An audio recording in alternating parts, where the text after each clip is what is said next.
कभी सोचा है कि जेब में रखा कागज का एक छोटा सा टुकड़ा या फिर फोन की स्क्रीन पर दिखने वाले कुछ नंबर इतने ताकतवर कैसे हो सकते हैं? आज हम इन्हीं दो चीजों की दुनिया में उतरने वाले हैं। मुद्रा यानी पैसा और साख यानी कर्ज। ये सिर्फ लेन देन के तरीके भर नहीं है, बल्कि ये हमारी पूरी अर्थव्यवस्था की धड़कन है। चलिए इसे समझते हैं।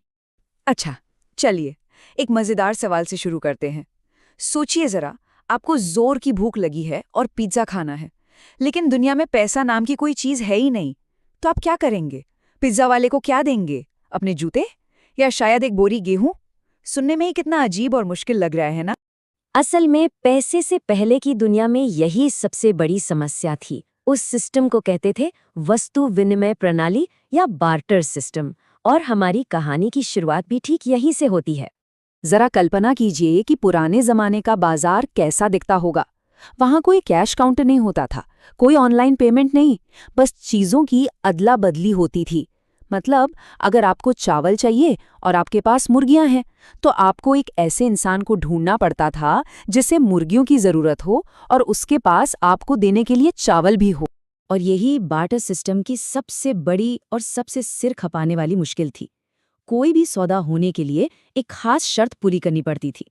आपको कोई ऐसा इंसान ढूंढना पड़ता था जिसके पास वो चीज़ हो जो आपको चाहिए, और साथ ही उसे उस चीज़ की ज़रूरत हो जो आपके पास है। इसे अर्थशास्त्र में कहते हैं आवश्यकताओं का दोहरा संयोग। बड़ा मुश्किल काम था ये।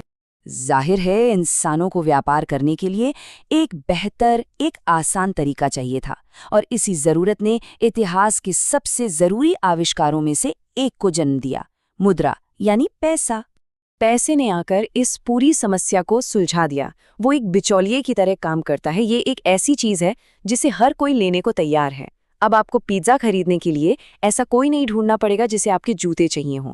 आप बस उसे पैसे दीजिए और पिज्जा आपका। कितना आसान हो गया सब कुछ। लेकिन पैसे का रूप हमेशा से ऐसा नहीं था जैसा आज है। इसका भी अपना एक लंबा इतिहास रहा है। ये हजारों सालों में धीरे धीरे बदला है। कभी ये पत्थर या सीपियों के सिक्के हुआ करते थे, फिर सोना, चांदी और तांबे के सिक्के आए, फिर आए कागज के नोट, और आज तो पैसा अक्सर हमारी जेब में होता ही नहीं, वो बस डिजिटल है, कार्ड में, यूपीआई में, हमारे फोन में। तो पैसा तो आ गया, पर उसके साथ एक नया सवाल भी खड़ा हो गया। इस पैसे को सुरक्षित कहाँ रखें और इसे मैनेज कैसे किया जाए? इन्हीं सवालों के जवाब में एक नए तरह के संस्थान ने जन्म लिया, बैंक। तो देखिए, बैंक सिर्फ पैसा रखने की तिजोरी नहीं है, वो हमारी अर्थव्यवस्था के दिल की तरह काम करते हैं।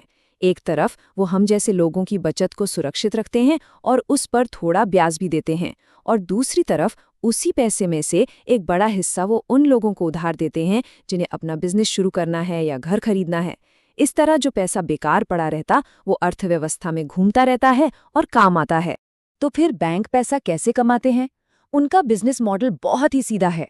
वो हमें हमारी बचत पर जो ब्याज देते हैं, उससे कहीं ज्यादा ब्याज उन लोगों से लेते हैं जिन्हें वो कर्ज देते हैं, और ब्याज की इन दोनों दरों के बीच का जो फर्क होता है, वही बैंक का मुनाफा है। चलिए अब इस कहानी के सबसे दिलचस्प और शायद सबसे नाटकीय हिस्से की तरफ बढ़ते हैं। बात करते हैं साख यानी कर्ज या लोन की। ये एक ऐसा औजार है जो किसी के लिए तरक्की का रास्ता खोल सकता है, तो किसी को बर्बादी के जाल में भी फंसा सकता है। इस बात को समझने के लिए चलिए दो लोगों से मिलते हैं। पहले हैं सलीम। सलीम जूते बनाने का काम करते हैं। एक बार त्योहार के मौसम में उन्हें एक बहुत बड़ा ऑर्डर मिलता है, पर इस ऑर्डर को पूरा करने के लिए उनके पास कच्चा माल खरीदने और मजदूरों को देने के लिए पैसे नहीं हैं। तो सलीम बैंक से कर्ज लेते हैं। वो समय पर जूते बनाकर बेच देते हैं और उन्हें अच्छा खासा मुनाफा होता है। वो आसानी से बैंक का लोन चुका देते हैं और उनका कारोबार भी पहले से बड़ा हो जाता है। सलीम के लिए कर्ज एक हीरो साबित हुआ, जिसने उसे आगे बढ़ने में मदद की।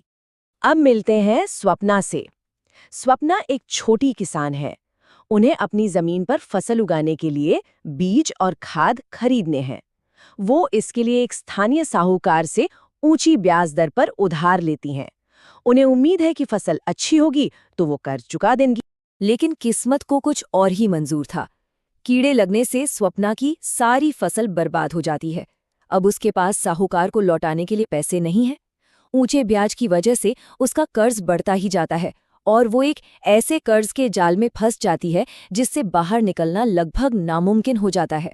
तो देखा आपने, सलीम और स्वप्ना की कहानियां हमें कर्ज के दो बिल्कुल अलग चेहरे दिखाती हैं। ये एक दो-धारी तलवार की तरह है।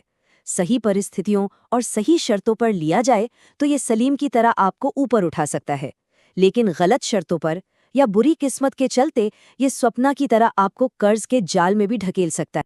सलीम और स्वप्ना की कहानियों से एक बात तो साफ है, और वो ये कि इस बात से बहुत फर्क पड़ता है कि कर्ज कहाँ से लिया जा रहा है। ये फैसला किसी की जिंदगी बना या बिगाड़ सकता है। अब जरा इन आंकड़ों पर एक नजर डालिए। ये 2012 के आंकड़े हैं, लेकिन ये हमें भारत के गांवों की एक बहुत जरूरी हकीकत बताते हैं। ग्रामीण इलाकों में सबसे बड़ा कर्ज का स्रोत बैंक नहीं बल्कि साहूकार हैं। लगभग 1/3 लोग साहूकारों से उधार लेते हैं। ये आंकड़े एक बड़ा सवाल खड़ा करते हैं। अगर बैंक साहूकारों के मुकाबले बहुत कम ब्याज दर पर कर्ज देते हैं, तो फिर इतने सारे लोग, खासकर गांव के लोग, साहूकारों के पास क्यों जाते हैं? इसका जवाब है पहुंच और शर्तें। पहली बात, गांवों में आज भी बैंकों की शाखाएं कम हैं। दूसरी और सबसे बड़ी वजह यह है कि बैंक से लोन लेने के लिए कोई गारंटी या कोलैटरल रखना पड़ता है, जैसे जमीन के कागजात या घर। गरीब लोगों के पास अक्सर ऐसी कोई चीज नहीं होती। और हाँ, बैंकों की लंबी चौड़ी कागजी कार्यवाही भी एक बड़ी रुकावट है। तो कुल मिलाकर यहाँ दो अलग अलग दुनियाएं हैं। एक तरफ है औपचारिक क्षेत्र, यानी बैंक और सहकारी समितियां, जिन पर रिजर्व बैंक ऑफ इंडिया की नजर रहती है और इनकी ब्याज दरें भी कम होती हैं। दूसरी तरफ है अनौपचारिक क्षेत्र, जिसमें साहूकार और व्यापारी आते हैं। इन पर किसी का कंट्रोल नहीं होता, ये मनमाना ब्याज वसूलते हैं, लेकिन ये आसानी से बिना किसी गारंटी के कर्ज दे देते हैं। लेकिन इस मुश्किल का एक बहुत ही शानदार और ज़मीनी हल भी निकल कर आया है, और वो है स्वयं सहायता समूहों, यानी सेल्फ हेल्प ग्रुप्स। ये आमतौर पर 15 से 20 लोगों का, खासकर महिलाओं का एक समूह होता है। ये सभी सदस्य अपनी छोटी छोटी बचत को इकट्ठा करते हैं और फिर ज़रूरत पड़ने पर समूह के ही किसी सदस्य को बहुत कम ब्याज पर कर्ज दे देते हैं। ये समूह सिर्फ पैसे का लेन देन नहीं कर रहे, ये गरीबों को और खास तौर पर महिलाओं को साहूकारों के चंगुल से आज़ाद करा रहे हैं। उन्हें बिना किसी गारंटी के कर्ज तक पहुंच दे रहे हैं और उन्हें आर्थिक रूप से मजबूत बना रहे हैं। ये जमीनी स्तर पर एक खामोश क्रांति की तरह है। तो आज हमने देखा कि मुद्रा और साख ये सिर्फ अर्थशास्त्र की किताबों में लिखे भारी भरकम शब्द नहीं है। ये वो औजार हैं जो किसी की जिंदगी बना भी सकते हैं और बिगाड़ भी सकते हैं। इन्हें समझना ही इन्हें अपने फायदे के लिए इस्तेमाल करने का पहला कदम है।